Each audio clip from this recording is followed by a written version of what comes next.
Ya está grabando, voy a poner la diapositiva. Si tienen alguna duda, inquietud, sugerencia, comentario, con todo gusto, para eso estamos. Y si no, vamos a continuar con nuestra clase.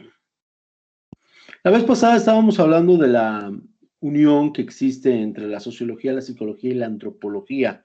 Si quisiéramos fragmentar estas tres ramas, diríamos que la sociología pues es el grupo de personas. La psicología es cómo pensamos y la antropología se referiría a nuestras costumbres, ¿no? Nuestras tradiciones, etcétera. Déjenme me regreso porque me falló ahí. Antropología, meteorología, ya me perdí dónde estoy. Ok, es más adelante. Hablábamos de esta, pero ¿por qué? Perdón. Hablábamos de estos tres temas o de estas tres ramas, pero la pregunta interesante es ¿por qué? ¿Por qué hablar de los tres temas al mismo tiempo? Porque los tres se relacionan, están relacionados íntimamente, ¿sale? Están relacionados íntimamente. ¿En qué sentido? La sociedad actúa en base al pensamiento del ser humano. Una sociedad, una colectividad no actúa porque a una persona se le haya ocurrido, sino porque a varias personas se les ocurrió. ¿Y por qué actúan de la misma forma? Porque psicológicamente tienen situaciones que son muy parecidas. Por ejemplo, quizá no a todos les guste, quizá no compartan la idea, quizá su religión se lo prohíba. Por ejemplo, Día de Muertos, ¿no? Día de Muertos, no todos ponen ofrenda, me queda clarísimo, pero en todos lados, cuando es noviembre, en todos lados hablamos de Día de Muertos. Y a pesar de que a lo mejor tu religión diga, no, ¿por qué tienes que poner un altar? No, eso no está correcto. O quizá a ti no tengas que hacerlo, ¿no? A pesar de ello, al final del día conocemos de esta cultura, conocemos de esta tradición. Lo mismo sucede los 12 de diciembre, ¿no? Que obviamente con la pandemia pues cambió esto muchísimo, pero bueno, vamos a hablar antes de la pandemia, que todo el mundo iba de peregrinación a la basílica. Oiga, maestro, pero yo no soy católico, yo soy judío, yo soy mormón, yo soy lo que quieras, no pasa nada. Pero de que conocemos esta cultura, la conocemos, ¿no? Y entendemos la psicología del mexicano, lo que piensa el mexicano. Y se nos ha metido en la mente, por ejemplo, que el sacrificio te conduce al éxito, por ejemplo, ¿no? Nada más que no nos dicen qué tipo de sacrificio. Y lo peor, parece ser que entre más nos sacrifiquemos, mejor estamos, ¿no? Entonces, digo parece ser porque es lo que nos han enseñado. Y así tenemos esa cultura del sacrificio, ¿no? Y estoy trabajando 20 horas, 50 horas al día, ¿no? A pesar de que tengamos 24, ¿no? Porque creemos que es la única forma de superarnos, ¿no? Y déjenme decirles que es muy complejo quitar este tipo de pensamientos, pero no es el pensamiento de una persona, es el pensamiento de muchos mexicanos. Entonces, ¿qué significa esto? Que la psicología influye en la sociología. ¿Basados en qué? En las culturas y tradiciones que nos enseñaron, ¿sale? Por ejemplo, vuelvo a insistir, es cultura nada más. Por ejemplo, el catolicismo nos dice, ¿no? Hay una frase que se llama bienaventuranzas, si es que optan por el área de humanidades, cuando vayan a decidir que van a estudiar, pues vamos a tomar una materia que se llama filosofía y vamos a hablar de la Edad Media. Y en la Edad Media platicamos de estas bienaventuranzas que vienen en la Biblia. Y dice una de las bienaventuranzas, bienaventurado el pobre, porque de ellos será el reino de los cielos. ¿Qué nos están dando a entender? Pues nos están dando a entender que es mejor ser pobre que ser rico, ¿sale? No voy a hablar de la parte ni filosófica ni religiosa que conlleva este tópico o este tema, pero sí voy a hablar de la parte psicológica que una tradición, una cultura antropológicamente nos ha dejado. Quiere decir que me hace conformista, ¿sale? Fíjense, esta cultura, que es un pasaje bíblico que hay mucho más católico o cristiano que otras religiones, lo sabe, lo conoce y lo comparte la idea, crea una psicología de conformismo que a la larga surge la sociedad conformista, ¿sale? Vamos a ver en el texto que les di lo que son las sociedades líquidas, muy interesante, muy adecuado a lo que estamos analizando, pero es gracias a la cultura que se vuelve una psicología y posteriormente la sociedad genera estos factores. ¿Por qué los vuelve conformistas? Ah, muy sencillo. Si la Biblia dijera lo contrario, si dijera la pobreza es para los que se van al infierno y la riqueza es para los que se van al cielo, todo mundo, todo mundo no nos quedaríamos o no nos conformaríamos con lo que tenemos. De por sí no nos conformamos, pero en cierta medida sí lo hacemos, ¿no? Y hemos escuchado frases, a lo mejor ustedes no, están muy chicos, pero yo en lo personal he escuchado frases de que pues, con que tengo un salario que me dé de comer es suficiente. ¿Sale? ¿Por qué? Por esta misma situación de conformismo impuesto por una tradición religiosa que conlleva a una psicología y termina en una sociedad conformista. Entonces, si yo no tengo dinero, pues entonces voy a ir al reino de los cielos. ¿Qué quiere decir esto? Pues que pues, aunque no me corran y tenga algo de dinero, es suficiente para seguir viviendo y bueno, pues, tendré una vida mejor en otro lado, en otro plano, no sé cuál sea, ¿verdad? No estoy en contra ni de la religión, no estoy en contra del pensamiento, no estoy en contra de la sociedad, simplemente estoy plasmando un ejemplo de cómo afecta una cultura, una tradición, la parte emocional, la parte psicológica, y esto provoca que la sociedad sea como seamos, ¿no? Estemos como estemos. Es una realidad. O sea, pues, con que a mí no me dé no me dé el coronavirus, pues ahí yo me la voy llevando, ¿no? Pero ni reclamamos, ni buscamos mejores alternativas, nada. Ese es el conformismo que ha sido basado en nuestras culturas. Por eso los tres temas, ¿sale? Y ya vimos la parte sociológica, ahora vamos a ver la parte psicológica, ¿sale? Dentro de la parte psicológica tendríamos la neuropsicología, que ya vimos, son aquellas lesiones neuronales que provocan que pensemos de diferente forma, ¿sale? Entonces, esta parte pues ya la analizamos, ya no tenemos ningún problema. Vámonos con la psicología social.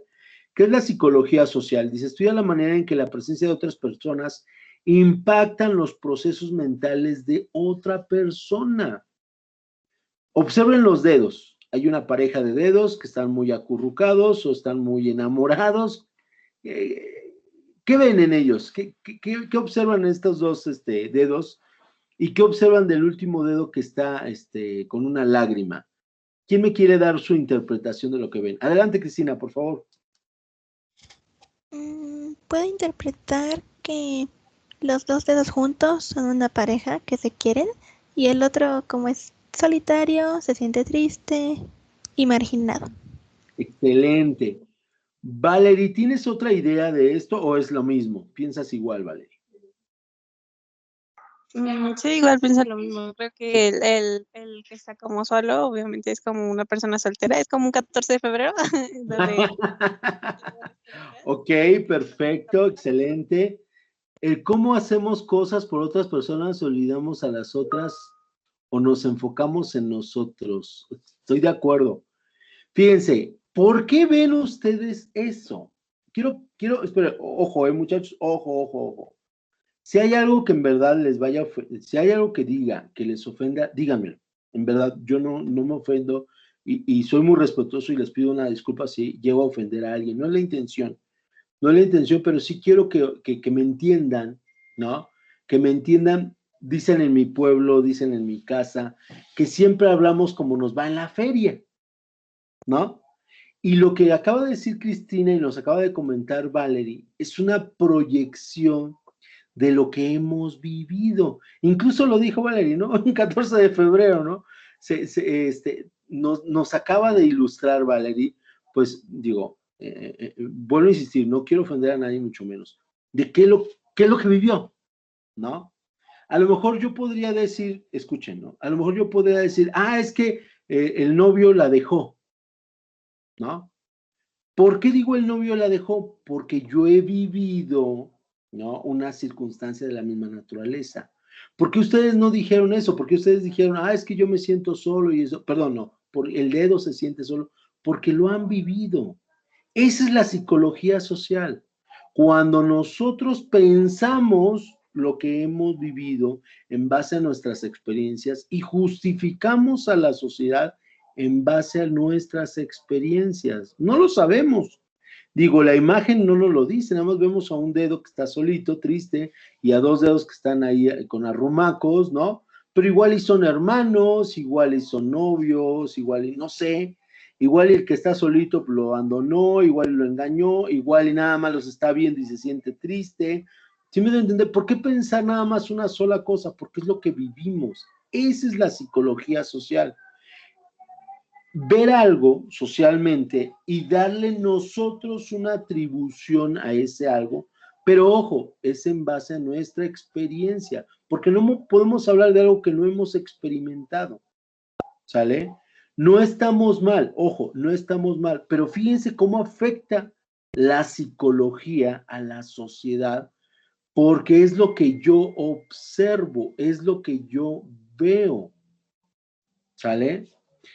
¿Qué quiero darles a entender? Que cada sociedad es diferente en base a la visión de quien ve la sociedad. Eso sería la psicología social, ¿sale? ¿Cómo impacta en mi proceso mental la sociedad? ¿Sale? Entonces, esto es interesantísimo, muchachos, porque, vuelvo a insistir, cada quien va a hablar de cómo nos va en la feria, como dijéramos, ¿no? Entonces, muy probablemente digamos cosas respecto a nuestra realidad psicológica, ¿sale? Y esto de dónde lo tomamos, pues dependiendo de mi convivencia con la sociedad y dependiendo de lo que yo sienta y yo piense, ¿sale? Ahí está lo interesante. Luego sigue la psicología clínica. Dice, cada quien es el héroe de su propia historia. ¡Claro! Y aquí viene algo interesante, Alfredo, que no les comenté, pero les voy a comentar de acuerdo a lo que me estás diciendo. ¿Quién escribe la historia? Ah, pues historiadores. Pero ¿cómo la escriben? Pues desde su muy peculiar perspectiva y psicología. De ahí que a lo mejor hablen de niños héroes y que ni eran niños, ni fueron héroes, ¿no? O de que hablen que Miguel Hidalgo fue el precursor de la independencia, siendo que a lo mejor pues ni siquiera fue el principal, ¿no? Porque ni estratega era. Exacto, olvidamos lo objetivo. Muy bien, Alfredo, muy bien. Olvidamos lo objetivo. ¿Por qué? Porque entra nuestra psique, nuestras subjetividades. Recordemos cuando les di objetividad y subjetividad, dije que subjetividad es lo que pensamos. Entra nuestra subjetividad y perdemos la objetividad de las cosas.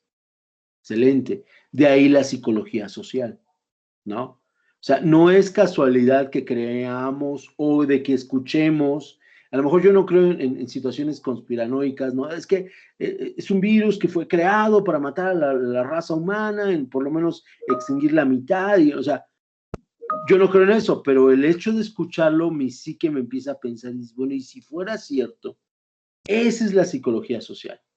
Dice, igual cada persona le dan un sentido a la historia, ¿no? Exacto, Valerie, por supuesto. Sí, claro, a lo mejor para muchos Cuauhtémoc, que le quemaron las patas, no decir, los pies, ¿no? A Cuauhtémoc, podríamos decir, es que fue un traidor, no hubiera aguantado, ¿no? Pero a lo mejor si yo no soy susceptible al dolor, es decir, yo no aguanto el dolor, pues a lo mejor voy a decir, pues es que lo voy a justificar, voy a decir, pero es que no podía hacer nada, ¿no? A lo mejor voy a decir, es que la Malinche fue una mala persona y que no sé qué, pero si yo he vivido encarcelado, vendido por mis padres, porque eso le pasó a la Malinche era una princesa en ese tiempo, por eso era muy inteligente, por eso pudo aprender el castellano y poder interpretar lo que decían las tribus, porque además había diferentes dialectos, ¿no? Y poderle traducir a Hernán Cortés, ¿no? Entonces, era muy inteligente, fue vendida, fue sobajada por su propio padre. Imagínense el rencor que tendría.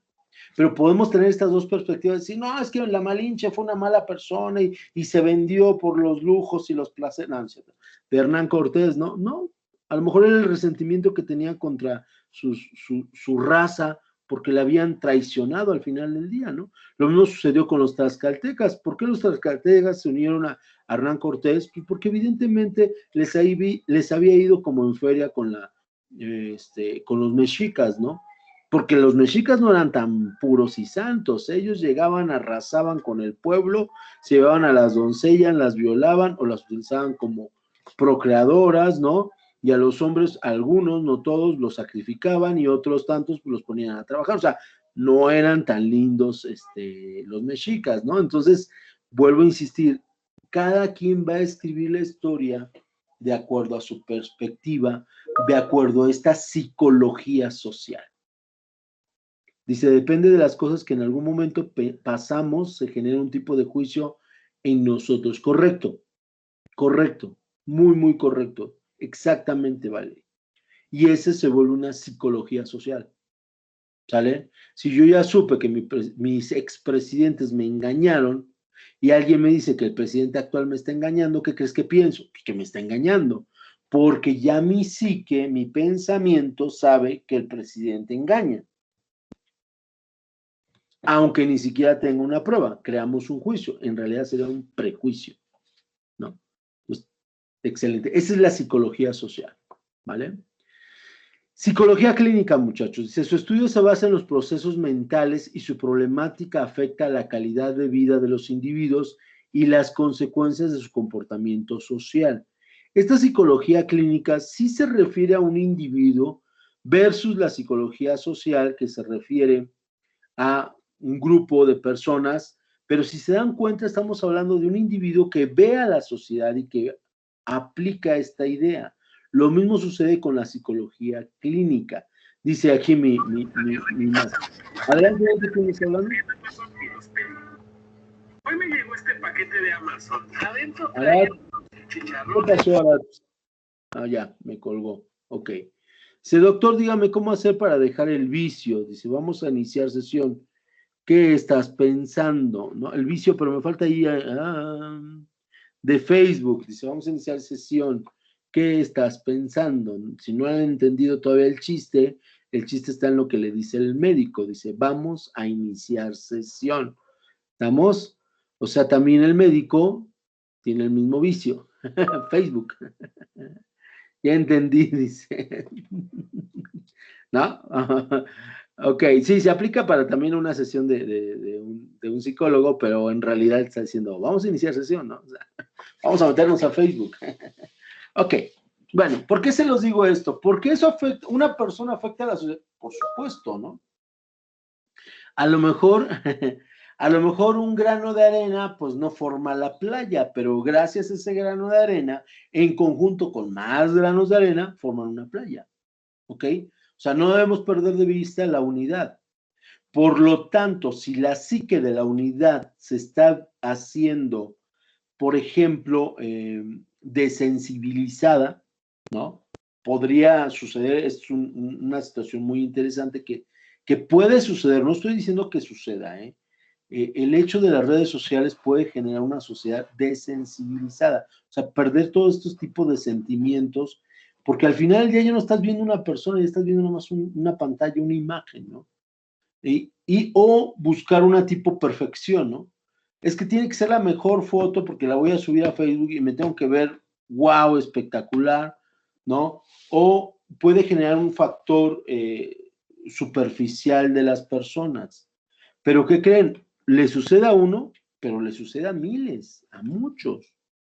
Y esto, por ejemplo, estas redes sociales que son para una persona, obviamente que hoy hay millones de personas en estas redes sociales, ¿puede afectar una sociedad? Pues sí, claro que sí, muchachos, claro que sí.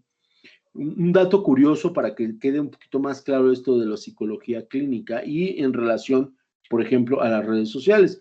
Vamos a hablar de una red social que no es tanto que haya una comunicación directa, pero al final del día sí es de persona a persona y es YouTube, estos famosos videos, ¿no? Tú puedes buscar en YouTube, perdón, muchas cosas, demasiadas. Y mientras no las bajen, pues ahí pueden estar, ¿no? Y puedes encontrarte barbaridad y media, como por ejemplo, cómo hacer un arma, cómo hacer un explosivo, ¿no? Yo sé que los bajan, me queda claro. Pero de aquí a que lo bajen, pues alguien pudo bajar el video antes y tener la información. Y ya no me estoy metiendo en la Deep Web, por ejemplo, ¿no? En donde puedes conseguir otro tipo de cosas. Nada más me estoy metiendo en lo superficial, en lo que digamos, el común denominador de los mexicanos, por hablar de un tema de sociedad, puede obtener, ¿no? Entonces, imagínense, si yo no lo sabía y hoy lo sé, pues se me pueden ocurrir hacer cosas malas, ¿sí? No sé, ni lo sé ni lo conozco, pero si a mí si es que es así, ¿no? Si yo mezclo vinagre con sal, se hace una bomba, pues entonces se me ocurrió que le voy a poner una bomba a mi vecino porque me cae mal y entonces agarro mi sal, que son elementos que tenemos en la cocina, ¿no? Agarro la sal, el vinagre y le aviento la bomba, ¿no? Pero si yo no hubiera visto cómo hacer una bomba, pues muy probablemente no lo hubiera hecho. Ojo, muchachos, no estoy diciendo que las personas se hacen malas viendo YouTube, no. Estoy diciendo que una red social, que una página de internet me puede hacer incentivar quizá lo que yo ya tenía. ¿Sale? ¿Esto por qué se los platico? Bueno, porque nuestros principales problemas clínicos o psicológicos clínicos provienen de nuestro entorno, de lo que vivimos, de lo que hacemos. Quizá para mí sea muy interesante saber cómo construir una bomba, pero si una persona ya trae algo en la mente, de ahí la psicología clínica, y tú todavía le pones cómo hacer una bomba, pues obviamente lo vas a incentivar a hacerlo. ¿Estamos? He ahí el meollo he ahí el problema de la psicología clínica, que afecta a la sociedad. Sería como el poder, dice, no necesariamente es malo, pero te consume poco a poco, correcto. Solo te incita y saca a flote algún problema psicológico exacto que ya traes, pero, sin embargo, no lo habías descubierto, correcto. O sea, esa es la psicología clínica. Fíjense, estamos hablando de las redes sociales como un efecto secundario de la psicología clínica. ¿Pero qué es la psicología clínica? Entender que todos tenemos algún tipo de pequeños, grandes, muy grandes problemas en nuestra psique. ¿Sale? Hay dolor reprimido, hay odio reprimido, hay enojos reprimidos que de repente ¡pum!, botan, salen a la luz. Y muchas veces no los detectamos hasta que ya salieron a la luz, pero también muchas veces eso provoca que pues pueda cometer una situación que después nos podemos arrepentir, ¿no? Por ejemplo, yo me puedo jactar, y se los platico abiertamente, yo me puedo jactar de ser una persona muy tranquila. Es sumamente complicado que yo me enoje, sumamente. Pero me van a decir, ay, maestro, ¿en algún momento se tiene que enojar? Sí, efectivamente. ¿Y saben cuándo boom, hace boom mi psique? Ahí es donde viene mi problema y que debería de tratarlo clínicamente, ¿no? Cuando estoy manejando. Cuando estoy manejando soy otra persona. O sea, aquí me pueden decir lo que quieran y yo estoy tranquilo, tranquilo, tranquilo. Pero voy conduciendo y alguien se me cierra y bueno, ¿no? Ya ahora me contengo muchísimo, pero pues antes les empecé a tocar el claxon y ¡hey, muévete! Y parece que eres viejita, ¿ok? No, no es cierto. No, pero en verdad me exacerba. ¿Por qué? Porque a lo mejor esta pasividad, esta tranquilidad, la voy reservando y llega ese momento donde ¡bum!, revienta. ¿Estamos? Eso es lo que trataría la psicología clínica, algunos procesos mentales que afectan la vida de los individuos y obviamente afecta el comportamiento social. No es nada más a mí. A lo mejor ustedes tendrán un familiar que les pasa lo mismo. ¿Por qué conducir nos exacerba, nos hace enojones, nos hace, quién sabe? Pero hay algo ahí de una psicología que nos provoca esto. Dice, es como el enojo, ¿no? A veces cuando lo estás, empiezas a crear ciertos pensamientos que está viendo normal. Exacto, ahí viene la psicología clínica. O sea, estoy poniendo el ejemplo para que vean dónde está la psicología clínica. ¿Que afecta a una persona? Pues sí afecta a una persona. Pero al final del día puede trascender al ámbito social. Es el subconsciente, dice el subconsciente. Totalmente de acuerdo, Cristina. Esta parte del subconsciente, bueno, es que ahora la psicología moderna está muy en contra de la psicología de Freud, ¿no? Freud es el que nos decía del subconsciente, nos hablaba del subconsciente y de lo que le llaman psicoanálisis, ¿no? Y la psicología moderna ya está desfasando esta parte del psicoanálisis y le están poniendo en duda el subconsciente, ¿no? Pero yo opino lo mismo que tú, Cristina.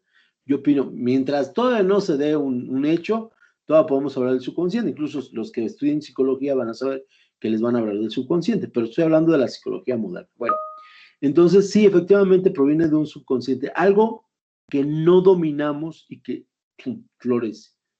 Dice, debido a sus clases ya sé que voy a estudiar, voy a ser psicóloga.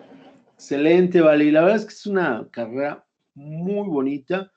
Me van a decir, ay, ¿usted ya estudió psicología? No, formalmente, no académicamente, pero sí hubo como 2 años, 3 años que estuve en una escuela de Derecho, dando clases esta escuela es muy pegada a la religión, y entonces estuve dando clases de desarrollo humano, ¿no?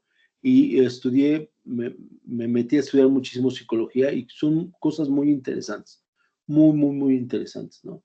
Porque en verdad es buscar el desarrollo humano, lo que es la psicología, ¿no? Y entender que pues todos tenemos problemas psicológicos.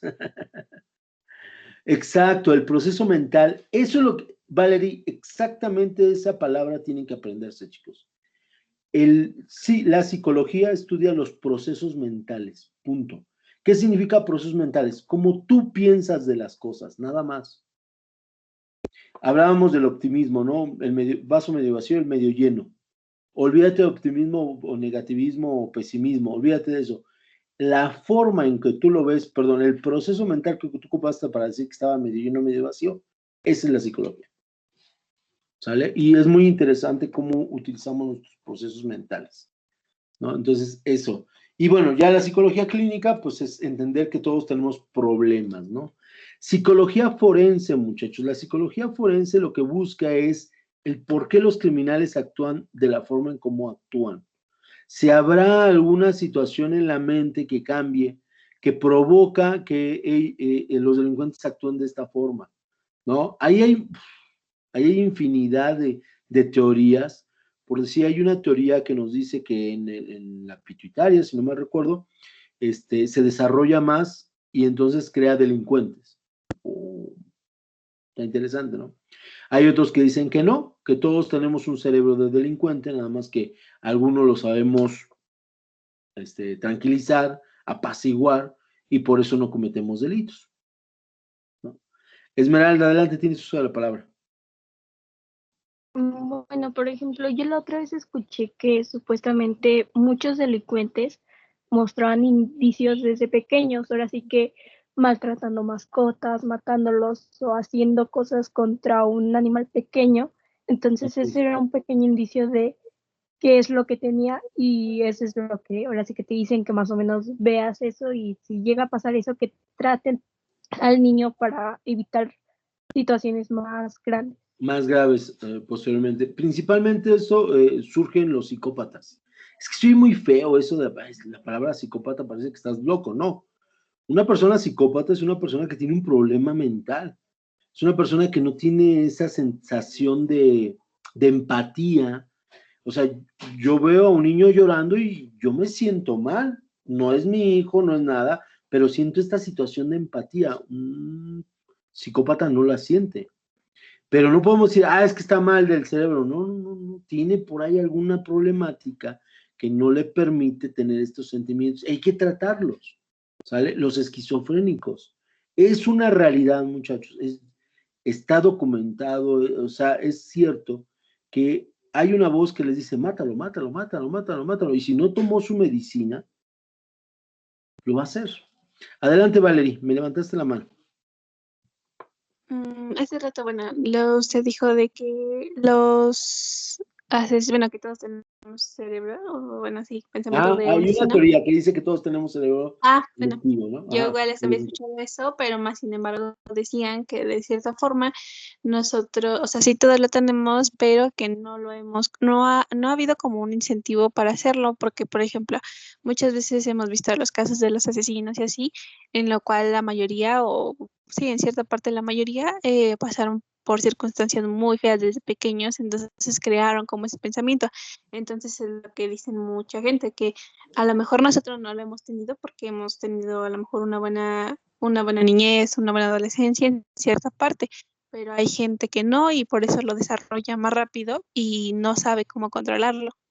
Correcto, Valeria, exactamente, esa es la teoría de la violencia, ¿no?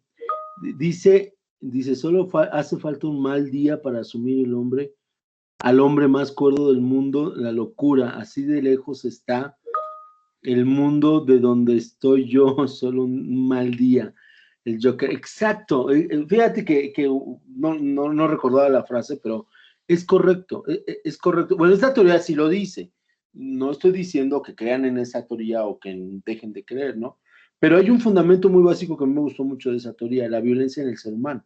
No, habla que todos somos delincuentes, pero habla de la violencia en concreto. Dice, o sea, si el ser humano no tuviera en sus genes la violencia, no comería carne.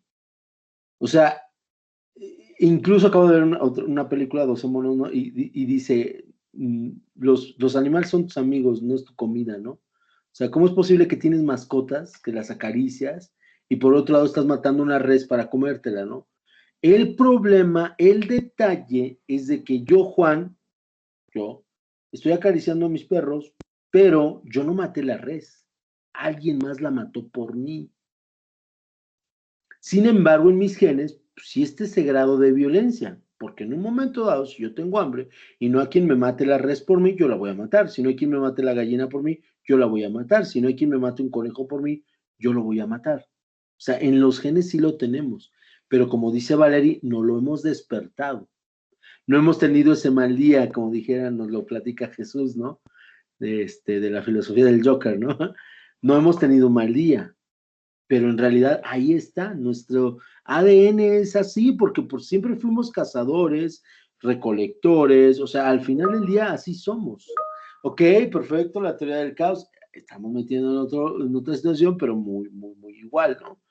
Tanto peca el que me agarra la pata como el que mata a la vaca. Totalmente de acuerdo, totalmente de acuerdo.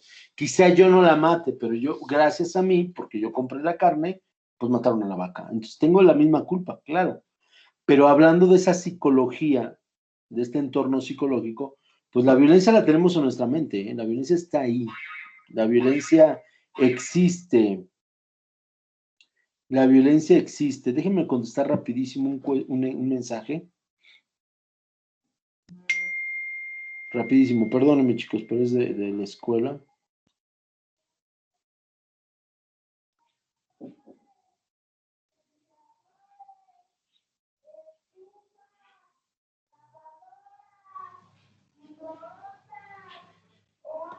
Ok, listo. Entonces, muchachos, de ahí proviene esta psicología, ¿no? Bueno, ya estamos hablando de psicología forense. Vamos a la psicología de la educación. Tendrá que ver, o sea, tendrá que ver los procesos mentales, la forma en que tú aprendas. ¿Qué opinan?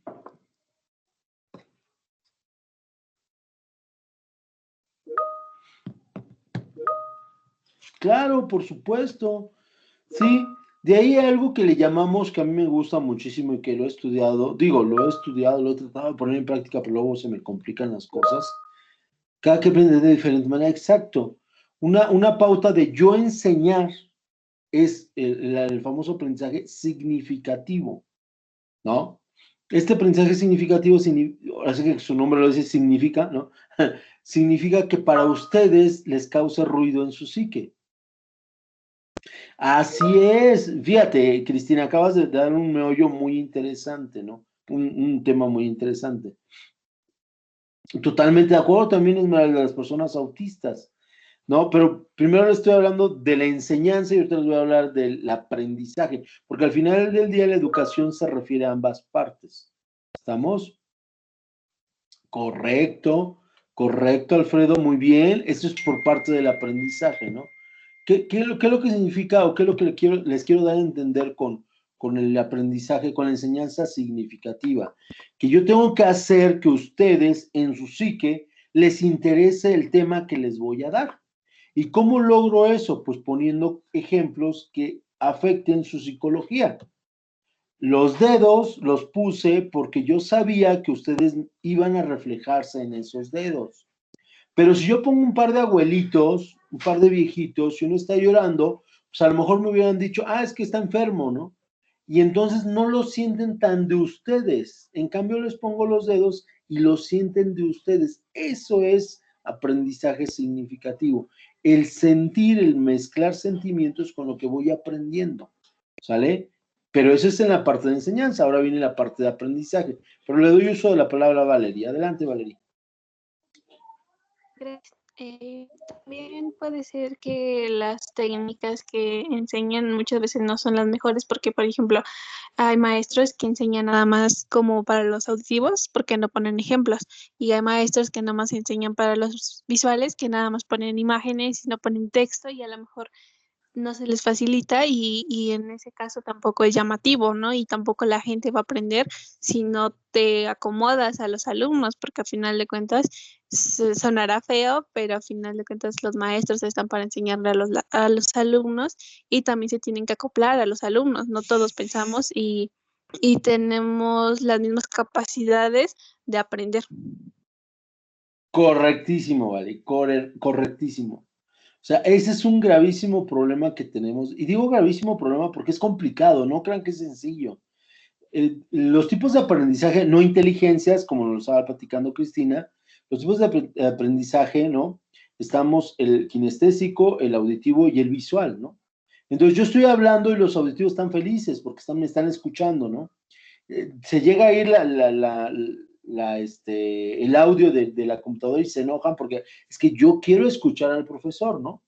¿No? Esos son los auditivos. Los visuales, pues están viendo las diapositivas y dicen, wow, no tiene imágenes, para mí, excelente, y además tiene letras y puedo leer y estoy anotando y demás, ¿no?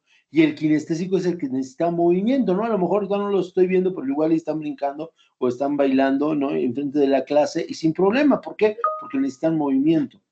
Pero aparte de la forma en cómo aprendemos, ¿no? Que obviamente también hay tipos de aprendizaje, que es el académico, lo que estamos viendo, o el autodidacta, ¿no? El que dice, híjole, le entendí al profesor, pero prefiero yo leer el libro para entenderle mejor, y le entienden, porque son autodidactas, ¿no? También tenemos las inteligencias que nos manejaba Cristina, ¿no? Hay quienes tienen inteligencia musical, hay quienes tienen inteligencia matemática, hay quienes tienen inteligencia, de la naturaleza o ecológica, hay como 12 tipos de inteligencia, la verdad no las recuerdo todas, pero es la realidad. Oiga, maestro, pero ¿cómo en sociología o en ciencias sociales podemos hablar de una inteligencia matemática? Es muy sencillo. Para los que tienen inteligencia matemática les hice esto que se llama cuadro sinóptico, porque el matemático, y ustedes se van a dar cuenta, está contando cuáles son los temas que faltan para terminar.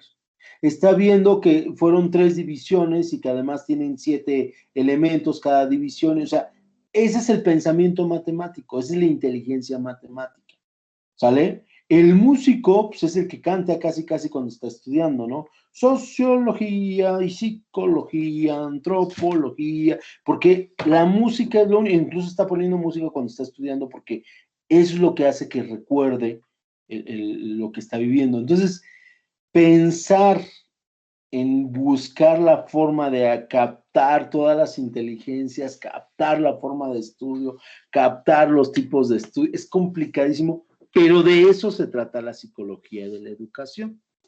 Entender estos procesos mentales, entender cómo, ¿no? Debe de funcionar para que pueda dar una clase, para que ustedes puedan aprender de la clase. Eso es lo bonito de esto.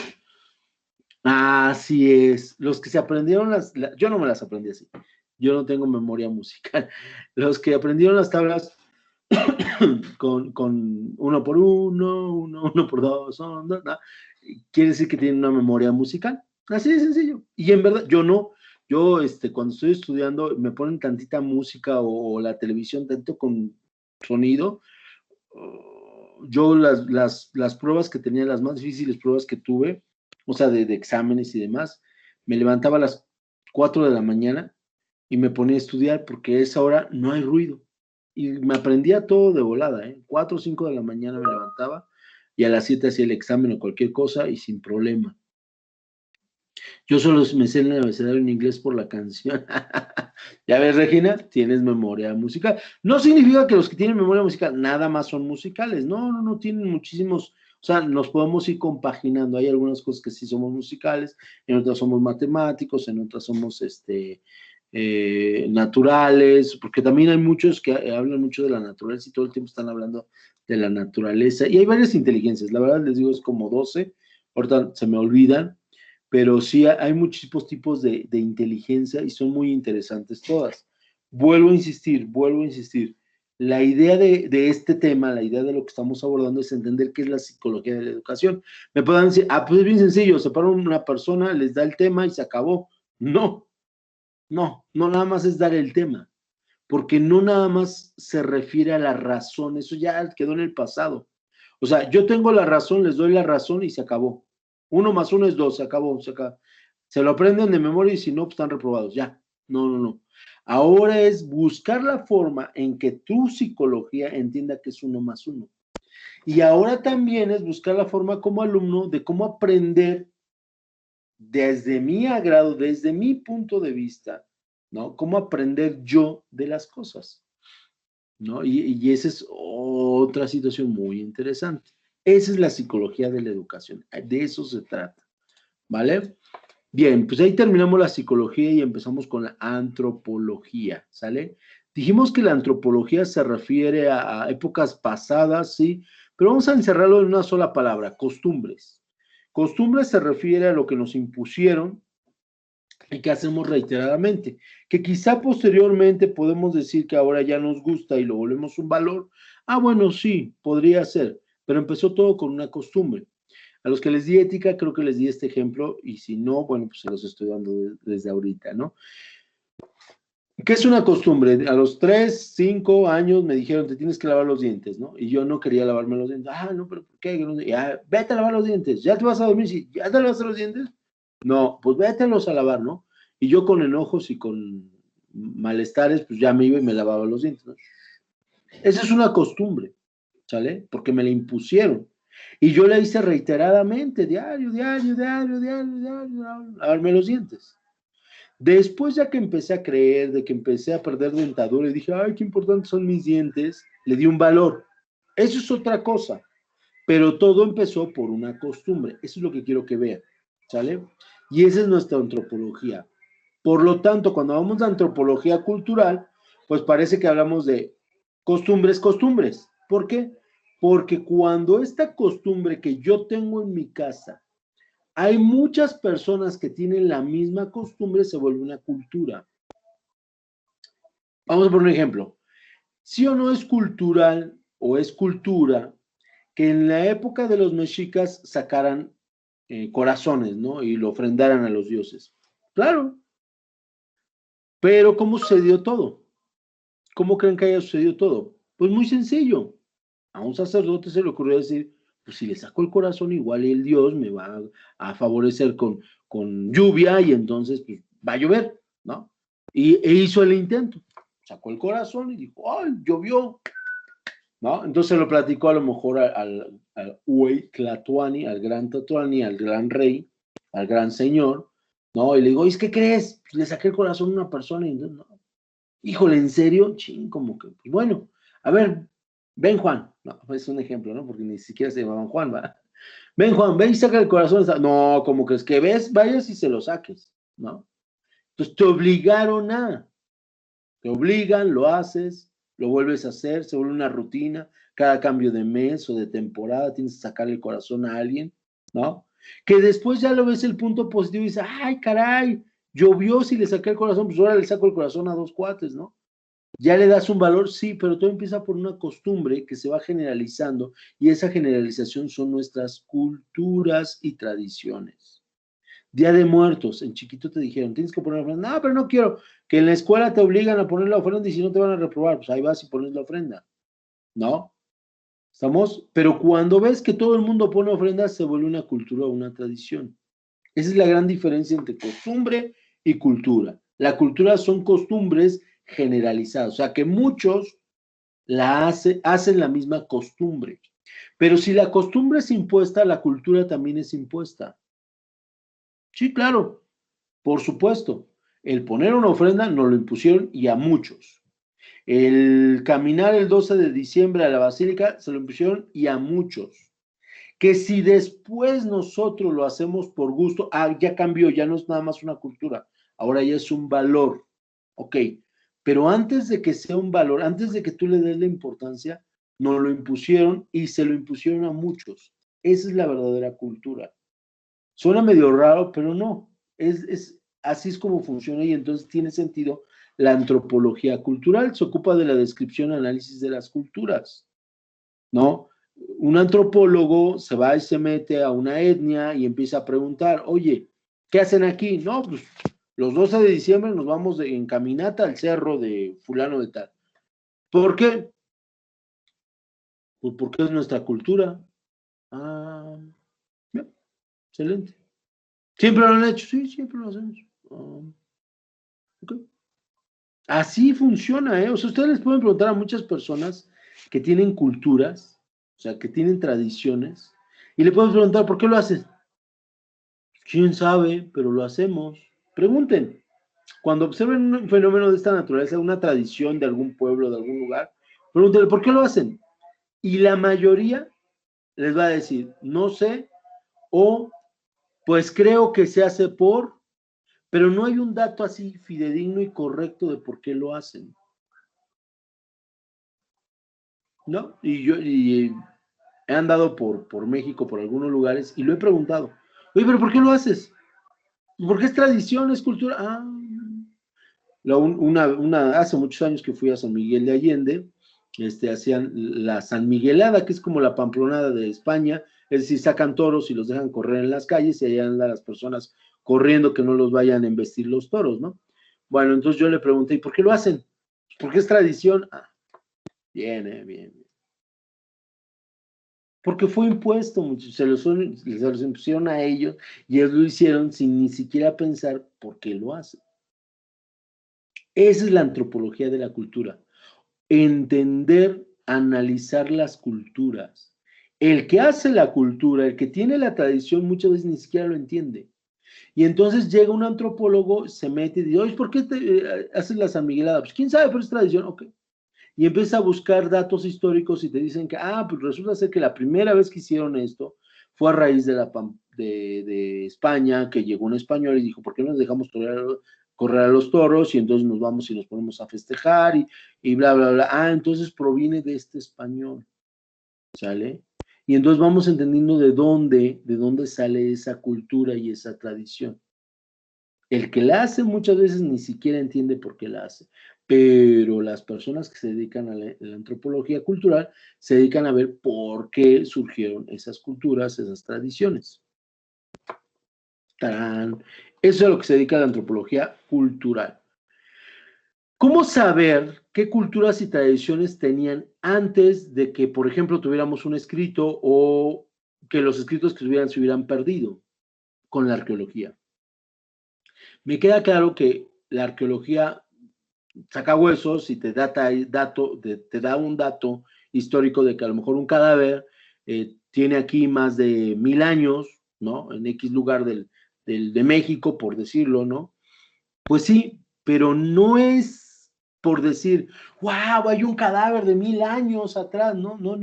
¿Eso de qué te sirve? Digo, es un dato interesante, pero no te sirve de nada. El hecho de descubrir un cadáver de hace 1000 años en México te hace pensar cómo vivía esa persona en México, cómo era el aspecto de México en esos tiempos, ¿sale? Y cuando digo cómo vivía, pues hablo de su cultura, hablo de sus tradiciones, ¿no? Por ejemplo, también aquí tenemos Petra, la ciudad de Petra, ¿no? No sé si alcancen a ver al lado derecho, cómo es posible que hayan tallado, ¿no? Porque los edificios griegos, que son muy parecidos a esto, a Petra, ¿no? Fueron bloques por bloques y los iban tallando los bloques y dejaban las columnas, etcétera, ¿no? No, Petra no es así, rasgaban, iban cortando el cerro e iban haciendo estas columnas, iban haciendo estos relieves muy interesantes. Es mucho más interesante eso que poner piedra sobre piedra y hacer algo bonito, ¿no? Yo no estoy diciendo que no sea bonito. Los edificios, el Partenón y demás de Atenas y demás griego, ¿no? Que obviamente lo copia Roma, ¿no? Con el Coliseo romano y demás, pero no es lo mismo. Eso fue hecho piedra por piedra, cincelada tras cincelada, y creó esa cosa bonita. No, acá no. Acá estaba el cerro y empezaron a tallar el cerro hasta dejarlo de esta forma, ¿no? Eso lo ve la arqueología, claro. ¿Por qué? Porque podemos ver fechas y podemos entender cómo lo hicieron, por qué lo hicieron, para qué lo hicieron. Y cuando digo cómo lo hicieron, me interesa saber para qué lo hicieron, cómo era la vida de estas personas en ese lugar, por qué hicieron algo de esa naturaleza en ese lugar precisamente. Obviamente, pues la idea más relevante es de que estaban ocultando pues sus maravillas, sus riquezas y demás. Nadie se metía entre los cerros a ver si había un palacio, ¿verdad? Y en cambio, pues sí estaba ahí, ¿no? Entonces está interesante esto, está muy interesante, incluso hay un lugar donde están los cuerpos enterrados de muchas personas y entonces podemos datar fechas y pensar qué es lo que, cómo estaba funcionando esa sociedad en ese momento histórico. Al final del día, estamos hablando de la cultura en algún tiempo de nuestra época, perdón, de la época del ser humano, ¿no? Entonces, eso es la antropología. ¿Sale? Me voy a brincar otra. Lingüística. ¿La antropología busca o estudia la lingüística? Sí, muchachos, porque hablamos, recuerden, no es lo mismo idioma que lengua. El idioma es el oficial.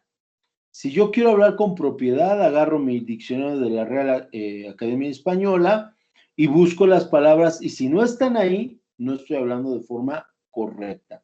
Pero lengua no significa precisamente eso, ¿sale? Significa otras formas que hemos desarrollado del habla y que nos comunicamos. Cuando hablamos de lingüística, cuando hablamos de lengua, no se acuerdan que les dije una frase que ustedes me complementaron con más, ¿no? Y les decía, ¿qué milanesas que te dejas visteces? Yo pensé que ya estaban sin morongas, ¿no? Y bueno, deducimos que significaba qué milanesas que te dejas visteces, qué milagro que te dejas ver. Yo pensé que ya estabas bien moronga, yo pensé que ya estabas muerto, ¿no? Entonces, ¿cómo sacamos esta idea? ¿Cómo sacamos esta situación? Por la cultura. Y les voy a hablar de una lengua, ¿no?, que hemos utilizado ahorita, muy coloquial. Y quiero que me lo digan si quieren abrir micrófono, si quieren escribir. ¿Qué significa la palabra tóxica para ustedes?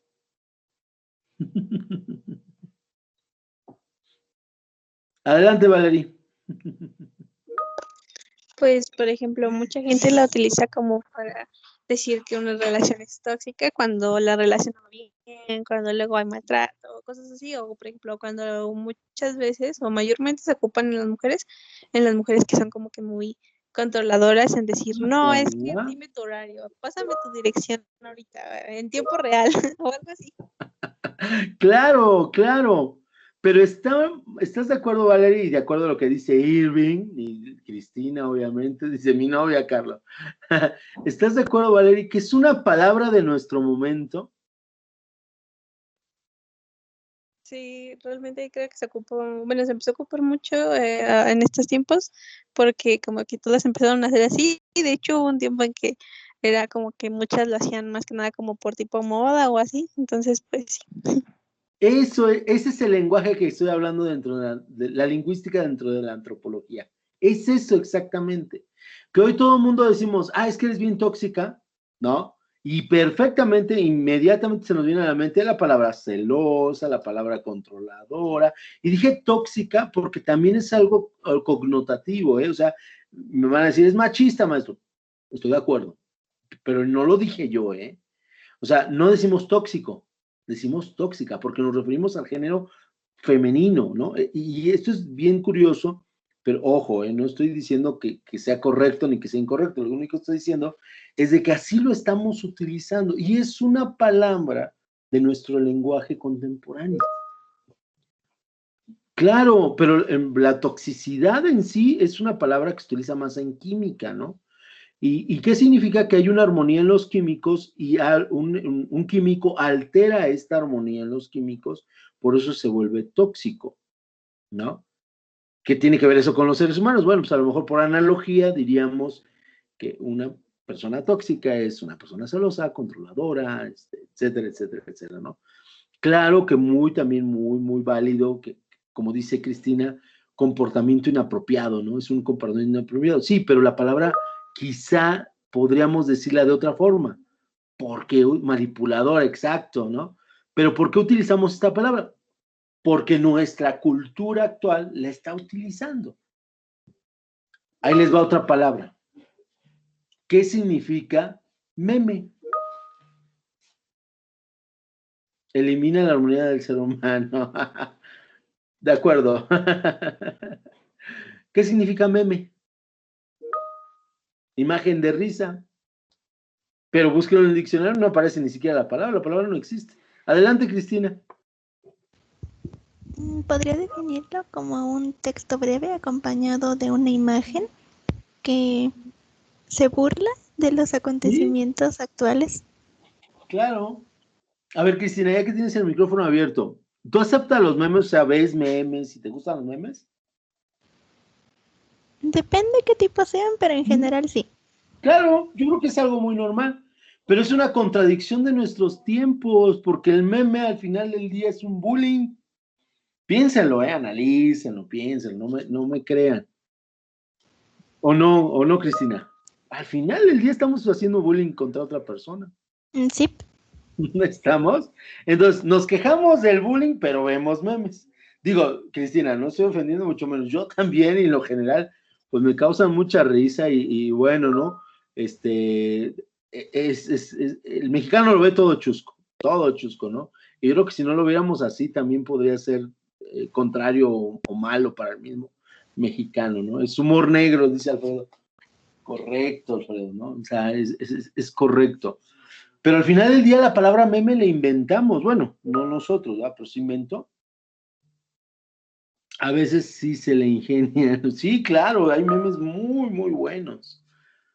Pero siempre han estado, claro, Jesús, pero este lenguaje, esta lingüística que estamos utilizando es nueva, meme, ¿no? Que por ahí tengo un video que vi respecto a por qué le llaman meme, ¿no? Que incluso era momo, era bueno, no sé, pero bueno, ahorita no vamos a hablar de dónde surge, pero ese es el lenguaje que utilizamos. Dice, desde los periódicos. Claro, los monitos, así se llaman, ¿no? Las caricaturas que dan los monitos, los moneros, se le llaman los que hacen estos monitos.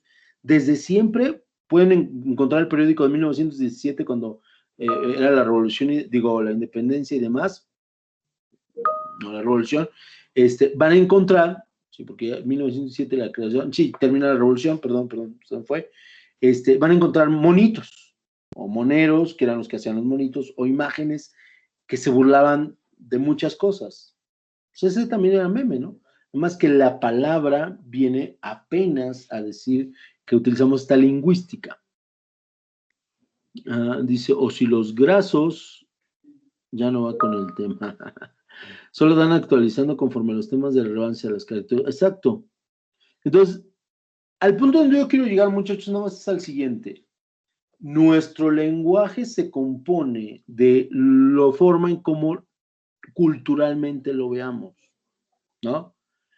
Un dato curioso para que vean nada más. Otra palabra que utilizamos.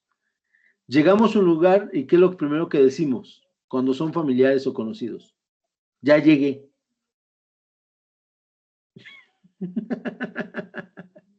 ¿Sí me deben entender cuál es el problema de esa frase? O sea, abro la puerta, yo llego a mi casa, que es la de ustedes, abro la puerta y digo, ¡ya llegué! No, yo creo que estabas en el otro lado, ¿no? ¿Cómo vas a decir que ya llegaste, no? Pues sí, ya llegaste, ¿no? No quería decirlo de esa forma, Jesús, pero sí. ¿Pero por qué lo decimos? Porque es cultura del mexicano cuando llegas a un lugar donde te conocen, evidentemente, y dices, ¡ya llegué! Pues ya te vi, ¿no? O sea, es cultura, o sea, y por ahí hay más frases que ahorita se me van, pero a ver si me voy acordando, les voy diciendo frases que utilizamos, que decimos, pues es lógico, ¿no? O sea, pues ya te vi, ¿no? No era necesario que me lo dijeras, ¿no? Pero bueno. Exacto, pleonasmos como sube para arriba. Y por ahí me han dicho, no, pero sí hay frases que sí tienes que subir para arriba. No, es que estás en un segundo piso, puedes bajar o subir, pues sí, pero no necesitas así subir para arriba. Nada más dice subir y se acabó.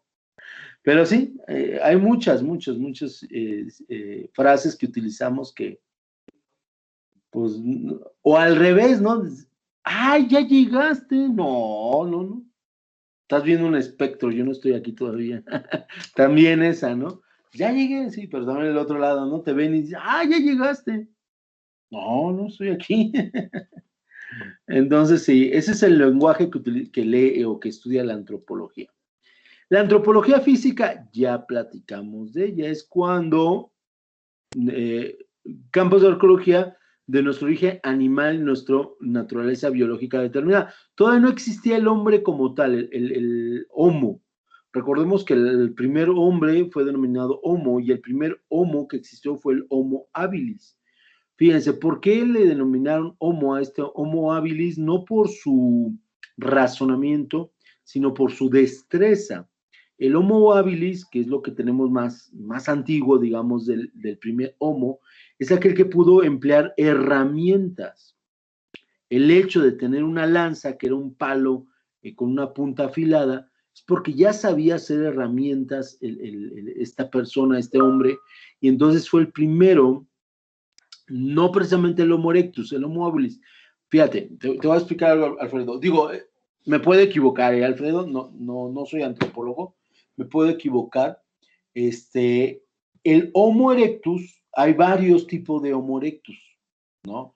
Pero el primer Homo erectus que existió es el Homo habilis, ¿sale? O sea, hay un Homo erectus que ya tenía destreza con las manos, que ya podía analizar cosas, que ya pudo ser un hombre sedentario, ¿no? Pero el primer Homo erectus, así es el que está erguido, es el Homo habilis. Es más, te voy a dar un dato, fue lo que yo leí, por de ahí es donde saqué lo de Homo habilis. Un dato inquietante, ¿no? Dice, ¿cómo saber que un hombre ya estaba erecto? Ah, bueno, por su columna vertebral. Sí, pero no. Sí, pero no. O sea, porque al final del día la columna, ustedes vean un esqueleto, busquen en internet un esqueleto. La columna vertebral no está derecha, está curva, ¿sale? Y ahora busquen huesos de un orangután, de un simio, propiamente dicho, y tiene la misma curvatura. Quizá no esté tan alto, quizá esté más bajo. Se cree que fue erecto por esta capacidad de generar herramientas, de poder treparse un árbol. Bueno, los changos lo hacen, pero no de la misma forma. O sea, son estos detalles que hacen que creamos, que entendamos que el hombre ya estaba erguido. ¿Sí? Eso es lo que quiero dar a entender.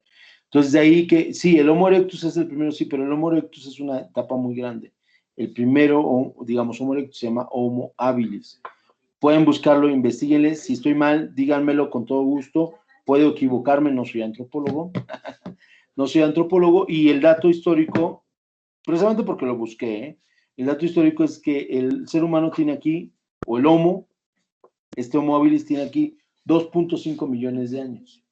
2.5 millones de años. No, eso es lo que tenemos. Bueno, la antropología física, muchachos, habla de 2.5 millones de años hacia atrás. ¿Sale? De todas maneras, chécalo, Alfredo, de todas maneras, chécalo. Habla de 2.5 millones de años hacia atrás. El Homo erectus, Homo habilis, no surgió de la nada, no llegó aquí y alguien dijo, órale, que haya un ser humano. Y esto lo digo con todo respeto porque la misma religión lo ha establecido. La misma religión ha dicho que sí, efectivamente, hay la posibilidad de que hayamos evolucionado de un simio, pero hay algo que ahí siempre hay en tela de juicio, que obviamente Charles Darwin estableció como el famoso eslabón perdido entre donde está el simio y donde está precisamente la comprensión del ser humano y cambia este cerebro. Nunca hemos encontrado ese cráneo en donde cambió esta concepción o este raciocinio del ser humano. Entonces es el famoso eslabón perdido. Y entonces de ahí se basan muchos para decir que ahí es donde vino la intervención divina para crear al ser humano pensante, consciente, etcétera, etcétera, etcétera, ¿no? Entonces hay varias teorías ahí. Al final del día, provenimos de los simios, pues sí, no podemos negarlo, ¿no?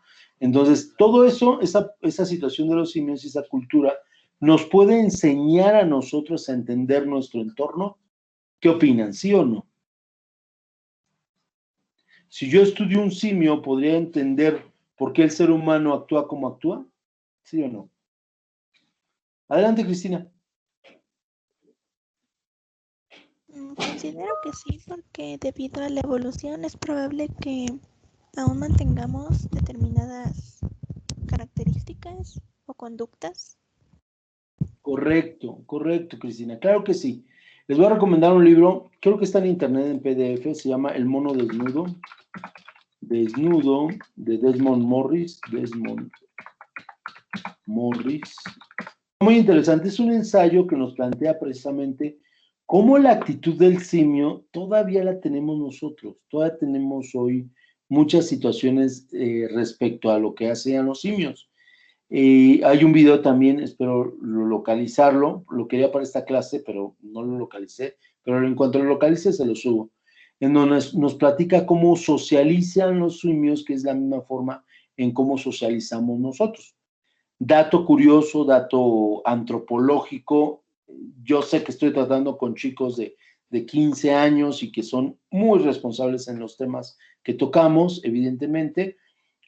Dato curioso, todos los animales tienen un periodo de procreación, tienen un periodo de celo, los perros, los gatos, etcétera.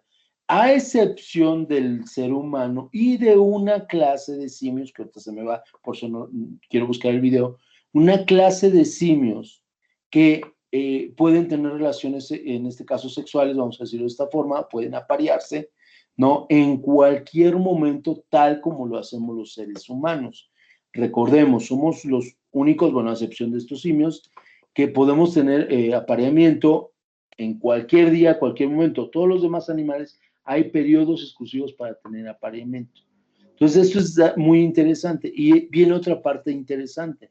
Cuando analizan la sociología de estos simios que pueden tener relaciones sexuales en cualquier momento, advierten que este tipo de usanza, este tipo de apareamiento, lo realizan para tener convenios, para llegar a acuerdos entre ellos u otras sociedades.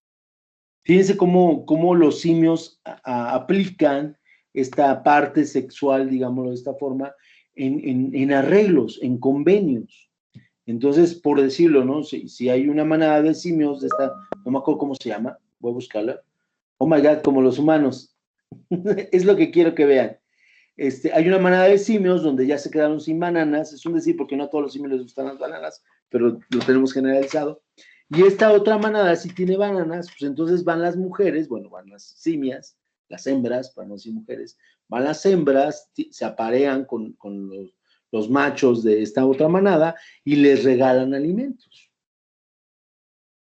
¿Les suena? ¿No? Entonces, es curioso, pero es una realidad y provenimos de esta cultura y tradición. Dicen que el oficio más viejo, ya para que quede claro este punto, el oficio más viejo que se conoce es la prostitución, muchachos. La prostitución ha existido durante siglos, es la profesión, o el oficio, perdón, que se conoce que ha existido años. Todos los libros de moral que puedan existir siempre hablan de la prostitución. Quizá no lo ven de forma correcta, válida, como quieran, pero de que hablan de ello, hablan de ello. Entonces quiere decir que es parte cultural del ser humano la prostitución. Entonces imagínense, nada más para que nos demos una idea, ¿no? Entonces, es interesante esta parte. Eso es lo que estudiar la antropología física, establecer parámetros culturales antes, demográficos, de la tierra, de cómo era, etcétera, ¿no? Para poder entender esto. Ups, ya te asombré. No se le da mucha importancia, más sin embargo es muy interesante. Claro, claro, por supuesto. O sea, miren, la verdad es de que les voy a recomendar otro libro que está muy bueno. La última vez que lo vi en Sambors, se llama Santo Diablo, Santo Diablo, es de Leandro Taub, Y él dice lo siguiente, muchachos, dice, somos santos, pero también somos diablos. Hay que saber conocernos y entendernos tal cual somos. En algún momento de nuestra vida hemos sido bien buena onda, pero también hemos sido egoístas, hemos sido envidiosos, le hemos hecho alguna maldad a alguna persona, ¿no? Y así somos, o sea, así es el ser humano. Entonces, eso de decir, ay, no, es que la prostitución, ay, no, es que las drogas, ay, no, es que el alcoholismo, es que, pues, lejos de espantarnos, más bien hay que entender cómo funciona.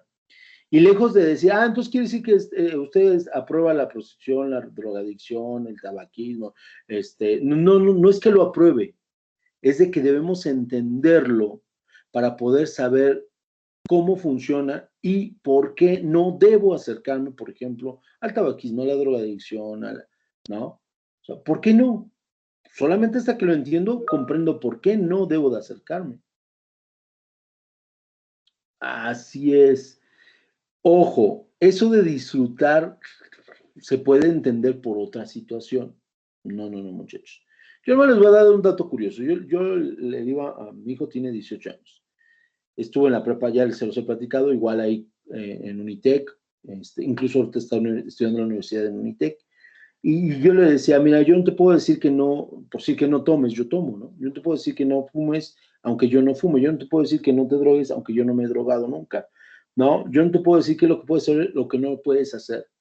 Nada más hay que hacer una reflexión de las cosas que pueden suceder, ¿no? Entonces, si puede suceder algo malo, yo creo que no lo deberíamos de hacer, ¿no? Voy a un ejemplo práctico. Si yo estoy conduciendo y el hecho de contestar un mensaje puede ocasionar un accidente, yo creo que lo más conveniente es si conduzco, no contesto mensajes, ¿o no? Es que es muy padre y se disfruta padre estar contestando mensajes. Sí, pero si hay una probabilidad de cometer un error, pues no lo hago. Lo mismo sucede con las drogas, con el alcohol, ¿no? Si hay una posibilidad de que a lo mejor te pierdas y te puedas morir, si hay una posibilidad de que a lo mejor te empiecen a extorsionar, porque ese es un gravísimo problema de nuestros tiempos, las drogas. ¿Cuál más te puede ofrecer una droga? ¿Cuál más?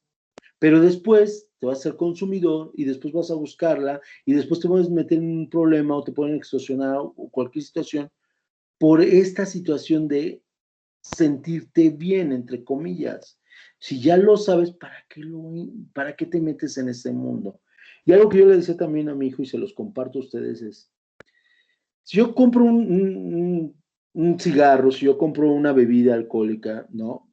¿Qué es lo que pasó para que llegara a mis manos? Nada, simplemente hubo una empresa que la produjo, me trajeron el producto a la tienda y yo lo compré a la tienda. Tan, tan. Pero si tú agarras un cigarro de marihuana, cocaína, lo que sea, eso. ¿Qué es lo que tuvo que pasar para que llegara a mis manos? Muertes, encarcelamientos, decapitamientos. O sea, yo creo que está muy ensangrentado algo que vas a consumir, considero. Cada quien es procesos ilegales, exacto, Alfredo. Cada quien es libre de decidir lo que guste. Pero yo creo que si hay alguna probabilidad de que mejor puedas hacer algo que no esté sucio en ese sentido, hazlo. ¿Sí? Entonces, ese es el meollo del asunto. Yo no les puedo decir, ah, no, es que es malo. Tampoco les puedo decir que es bueno. Les puedo contar muchos casos de muchas personas. Yo soy abogado, lo saben, que llegaron a la cárcel por drogarse, porque se perdieron, porque no supieron qué pasó, porque hicieron cosas que en su sano juicio nunca hubieran hecho y llegaron a la cárcel. Entonces, yo creo que no vale la pena conocer en ese sentido de vivirlo. Pues si yo ya conocí que no hay un punto en contra, mejor no lo hago. ¿Para qué arriesgarse? Probablemente no te pase nada, probablemente nunca llegues a la cárcel, pero si tú eres de esa posibilidad de que sí, pues mejor yo no lo haría. Y yo en lo personal, en lo personal yo no fumo, nunca me he drogado, nunca. Y tomo, sí, sí, alcohol sí he tomado, pero véanlo desde esa perspectiva, ¿no? Esmeralda, no dejé que hablaras, no sé si me quieras comentar todavía algo. Pues le iba a decir que lo que usted nos está comentando era lo del efecto mariposa, ¿no? Que gracias a una cosa mínima se puede llegar a algo muy grande o a cosas muy, bueno, ahora sí que desastres muy feos y todo eso. Claro, por supuesto, dice el efecto mariposa, ¿no? Que en una parte del mundo mueve las alas una mariposa, del otro lado del mundo hay un tsunami, ¿no? Efectivamente. A lo mejor tú puedes decir, pues me compré un cigarro de marihuana, pues no pasa nada, ¿no? Pues sí, pero tiene un efecto, ¿no? Y luego a veces que, en verdad, o sea, son cosas bien, bien. Les voy a platicar rapidísimo una historia que le pasó a un amigo. Este amigo, cuando lo conocí, salimos de paseo los dos, nos quedamos en un lugar los dos, en una habitación los dos, y me dice, ¿no quieres fumar? Dije, no. Traía marihuana, ¿no? No. Para empezar, no sé fumar. O sea, de entrada, no sé fumar. Y entonces dice, pero prueba, ¿no? No, ¿para qué quiero probar algo que a lo mejor me va a gustar y me va a costar dinero? Y luego, a ver, ¿dónde lo consigues? No, es bien difícil. Yo, este amigo mío, ¿no? Le iba muy bien, vivía en un lugar muy padre, en una zona muy padre, ¿no? Entonces decía, ¿cómo lo consigues? Dice, pues me tengo que ir a la zona precaria, a la zona baja, para conseguirlo. ¿Y no te da miedo que te vayan a asaltar? Ya me asaltaron 2 veces. ¿Vale la pena que te vayan a asaltar, que te vayan a secuestrar por seguir fumando? Digo, cada quien, ¿eh? Cada quien.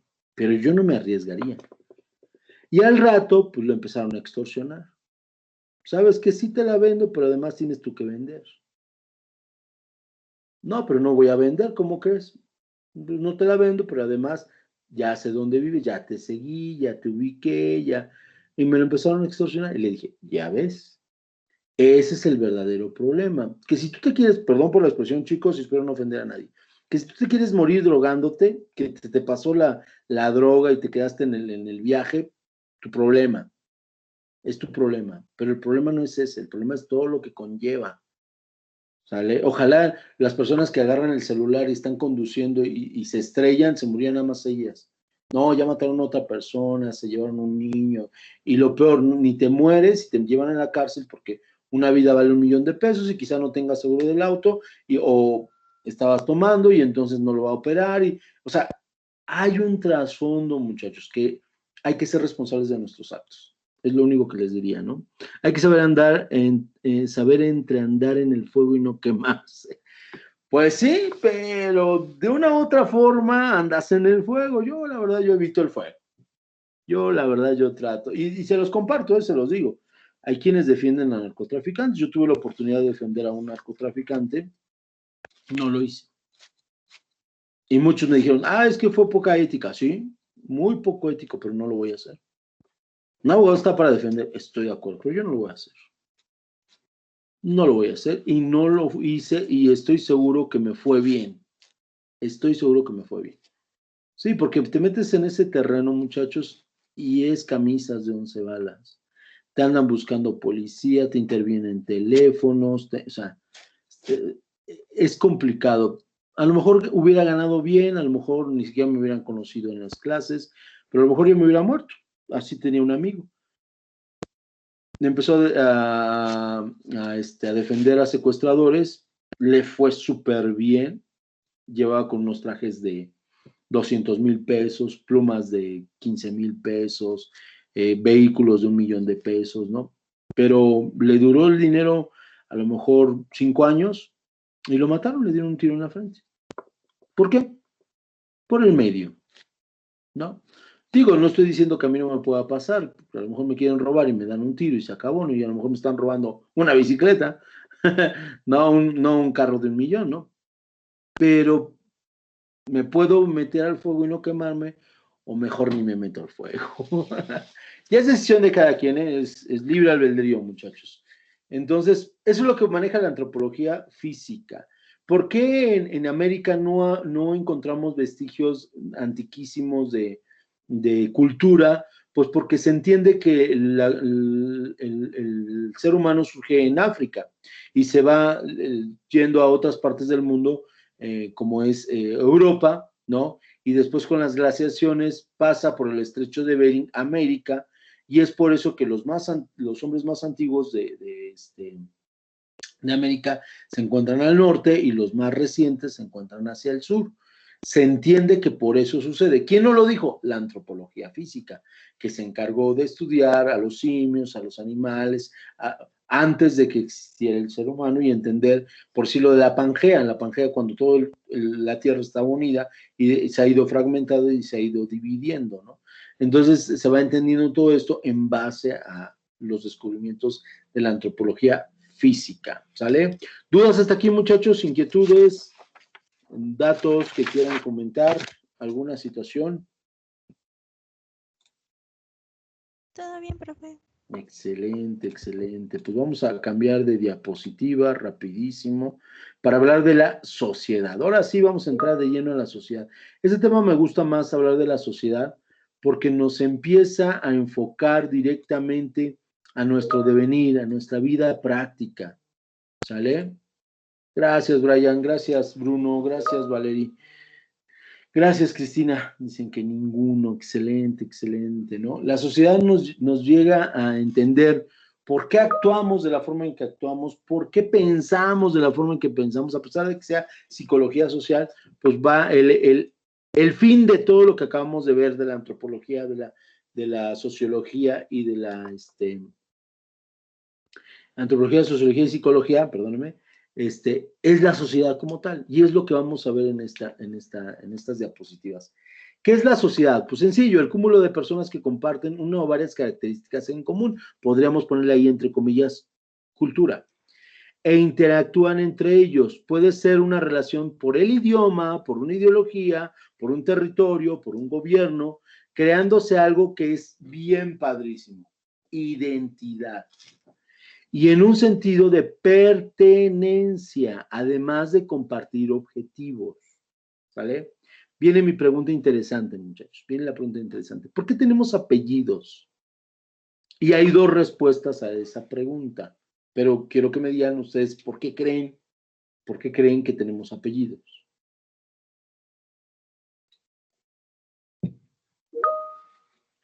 Para identificarnos, esa es la primera pregunta, la primera respuesta, que es la más común, pero hay más. Estoy de acuerdo, Jesús, para identificarnos. Cristina, tienes uso de la palabra, adelante. Pues yo creo que es para distinguirnos entre toda la población, porque Claro, de esa por supuesto. forma es más fácil identificar cuando alguien pertenece a una familia o si tiene otro origen, podría ser. Claro, por supuesto. Estoy totalmente de acuerdo contigo y con Jesús. A ver, Valerie, sí eres Valerie, ¿verdad? Porque luego me equivoco de nombre. Sí, Valerie, tienes uso de la palabra. Bueno, yo creo que igualmente el tener apellidos es como te diferencia de las familias como tal, en decir, por ejemplo, no, pues es que mi vecino es Ramírez, ¿no? Y yo soy Rosas. Entonces, también sirve para saber a qué familia perteneces, porque, por ejemplo, cuando tienes, pues,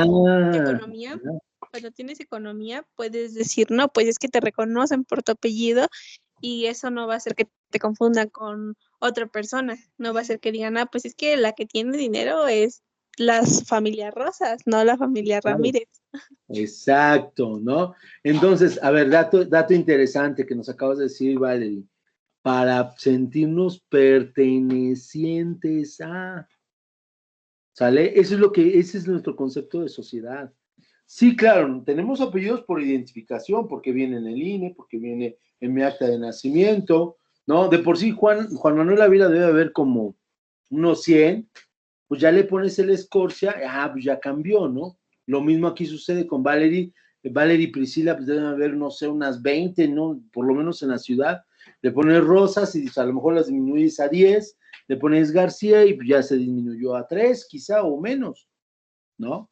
Entonces, eso nos hace individualizarnos, sí, estoy de acuerdo, pero aparte de toda esta individualización, nos permite pertenecer a algo, gracias a algo que se llama identidad. Y ahora mi pregunta es, Priscila, ¿tú qué eres más, Rosas o más García? ¿Tú qué opinas? Pues yo me considero más García que Rosa. ¿Por qué? Digo, no, si quieres responder, adelante, pero no es una pregunta retórica, es una pregunta al aire. ¿Por qué nos identificamos más con un apellido que con otro? Adelante, tienes uso de la palabra, sigues teniendo uso de la palabra. Aurelio. Porque depende muchas veces de dónde venga ese apellido, ¿no? Porque, por ejemplo, muchas veces viene de la familia del papá y de la mamá, y por ejemplo, yo en mi caso, mis dos apellidos son de mi mamá, más sin embargo, el Rosas viene de mi abuelo, pero pues yo, mi abuelo, pues no, entonces no, no siento que me siento identificada, más sin embargo, tengo todo el carácter de mi abuelo, pero no me siento identificada con él. Me siento más identificada con García, que viene de mi abuelo. Pero al final del día la palabra que estás utilizando es identificado. Es decir, creamos una identidad. Identidad viene de idéntico, ¿sale? Si yo tengo dos celulares, ¿no? Pues no son igualitos, no son idénticos como tal, pero se identifican, o sea, son celulares, ¿estamos?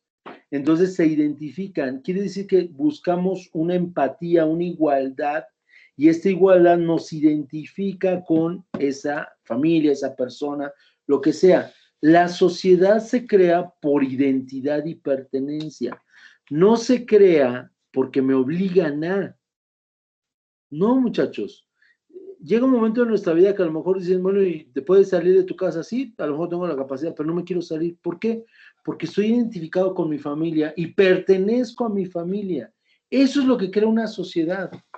No estoy diciendo que todos, pero muchos mexicanos no pueden salir de su país, o sea, irse a vivir a otro país, porque nos sentimos tan identificados con México, nos sentimos tan pertenecientes a México, y en la sangre nos decimos mexicanos. ¿Por qué? Por estas dos situaciones, por identidad y pertenencia. Ahora, ¿qué provoca la identidad y la pertenencia? Provoca algo que se llama lealtad. Entre más identificado y perteneciente sea a algo o a alguien, más lealtad le voy a tener. No es el caso, nada más es un ejemplo. Bueno, no lo voy a poner con Vale, lo voy a poner en mi caso, ¿no? Yo me identifico, yo me siento más perteneciente a Escorcia que a Ávila, por ejemplo, ¿no? ¿Por qué? Porque conviví más tiempo con la familia de mi mamá, que era los Escorcia, porque la historia de la familia o del apellido Escorcia, que ya se ha platicado alguno, la conozco, entonces me identifico más, yo me siento más perteneciente a Escorcia que a Ávila, ¿sale? Y entonces llegaba el tiempo de mis vacaciones y me decían, ¿con quién te vas? ¿Con tu abuelita de los Escorcia o con tu abuelita de los Ávila? Y yo decía, no, pues con mi abuelita de los Escorcia, ¿no? Porque le tengo más lealtad a ellos. Y en ocasiones, si me ponían a decidir entre las dos familias, obviamente, al tenerle más lealtad a la familia de los Escorcia, me iba con los Escorcia. Entonces, estos detalles provocan un tipo de sociedad. Si México no tuviera lealtad a México, pues ya no estaríamos en México, porque no nos va bien muchas veces en nuestros trabajos, no nos va bien muchas veces en nuestro gobierno, no nos va bien en la política, en la ley. ¿Por qué no nos vamos a otro país? Obviamente, pues dijéramos, a Estados Unidos, pues no, porque no nos dejan pasar y no, ok, pero nada más está Estados Unidos, ¿eh? Está Italia, que hay lugares donde te permiten el acceso, está Canadá, que también es fácil, entre comillas, obtener un acceso, está Islandia, está Irlanda. Ah, no, pero es que ya hacen fríos. Ah, no, es que en Italia son bien groseros.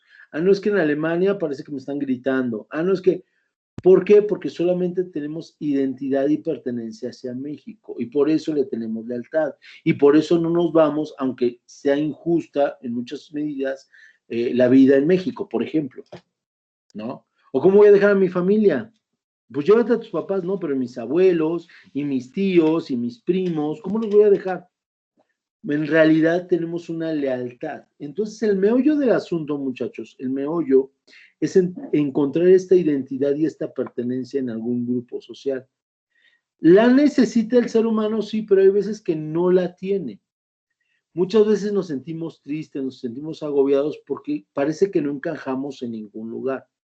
¿Por qué sucede? Porque no se ha despertado este esta situación de identidad y de pertenencia. ¿Qué tenemos que hacer? Bueno, pues tenemos que incentivarla o buscarla, esta identidad y pertenencia. Pero les voy a platicar algo más interesante todavía de esto. Imagínense que ustedes ya están trabajando o ustedes forman un grupo para hacer un trabajo o lo que sea, están conviviendo en sociedad. ¿Cómo hacer que las personas te sean leales? Pues muy fácil. Buscando que te tengan una identidad propia y que tengan una pertenencia. Y voy a dar un claro ejemplo de ello. Muchas veces, piénsenlo, entre ustedes como amigos tienen un saludo especial. Ese saludo especial los identifica. Y al momento en que los identifica y dicen, ay, es que tú te saludas bien chistoso, es que solamente así nos saludamos los que somos los verdaderos amigos del grupo de amigos, ¿no? Entonces dices, es que yo formo parte de ese grupo de amigos y eso me da pertenencia. Así trabajamos, así funcionamos, muchachos. Me encanta dar clases, pero solamente cuando me siento identificado en Unitec y me siento perteneciente a Unitec, es de que yo estoy dando clases en Unitec. Digo, porque pude haber dado en cualquier lado, pero se los prometo, muchachos. Desde hace muchos años antes de que yo ingresara a Unitec, decía, ay, me gustaría dar clases de aquí. Y alguien me podía preguntar, ¿pero por qué? No sé, ha de sentir bonito decir, soy maestro de Unitec. Eso significa identidad, eso significa pertenencia. Por mucho que nos guste o no, a lo mejor van a decir, no, maestro, a mí me metieron mis papás y yo no me dieron a escoger, pero a muchos le dijeron por lo menos dos opciones, quizá ninguna de las dos que querían, por ejemplo, ¿no? Pero a lo mejor le dijeron, no sé, La Salle o Unitec, ¿a dónde vas? A Unitec. ¿Por qué? Porque tuviste cierta identidad con el plantel. Porque yo estoy seguro que no conocían ni a los profesores, ni a los amigos, digo, no en todos los casos, pero en la gran mayoría. Entonces, es así como funcionamos como sociedad, muchachos. Solamente por identidad y pertenencia. Cuando queremos sentirnos igual, cuando vemos una igualdad, conformamos la sociedad. ¿Y por qué? Porque me siento perteneciente a esta sociedad. ¿Sale? Si quedó claro, si se quedó entendible, hasta aquí le vamos a dejar, muchachos. Sí, profe, todo bien. Excelente, muy bien. En verdad, estos temas que vamos a ver están muy interesantes porque podemos generar sociedades muy buenas, muy buenas. Bien, muchachos, pues hasta aquí lo dejo de grabar. Sí, déjenme ver quién me faltó de tener grabado.